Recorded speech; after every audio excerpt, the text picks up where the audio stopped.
નમસ્કાર, હું છું કેતલ અને આપ જોઈ રહ્યા છો CB24।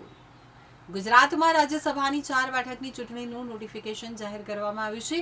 આગામી 18મી જૂનના રોજ 10 રાજ્યોની 24 રાજ્યસભા બેઠકો ઉપર ચૂંટણી યોજાશે। ગુજરાતમાં રાજ્યસભાની 4 બેઠકોની ચૂંટણીનું નોટિફિકેશન જાહેર કરવામાં આવ્યું છે। આગામી 18મી જૂનના રોજ 10 રાજ્યોની 24 રાજ્યસભા બેઠકો ઉપર ચૂંટણી યોજાશે, જેમાં ગુજરાતની 4 બેઠકો ઉપર ચૂંટણી યોજાશે। આગામી 21 જૂને ગુજરાતના 4 સાંસદોની ટર્મ પૂર્ણ થઈ રહી છે, તો રાજ્યમાં હાલમાં ભાજપ પાસે 3 અને કોંગ્રેસ પાસે 1 બેઠક છે, જેથી હવે 4 બેઠકો ઉપર ભાજપના સભ્યો જીત મેળવી શકે છે। તો આગામી 21 જૂનના રોજ ગુજરાતના 4 રાજ્યસભાના સાંસદોની ટર્મ પૂર્ણ થશે।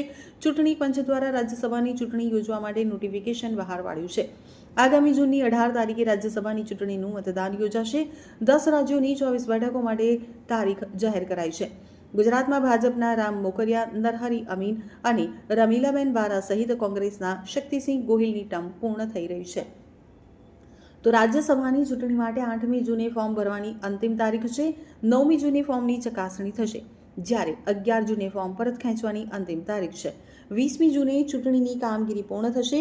હાલમાં ગુજરાત વિધાનસભામાં કોંગ્રેસના સભ્યોની સંખ્યા ખૂબ જ ઓછી છે।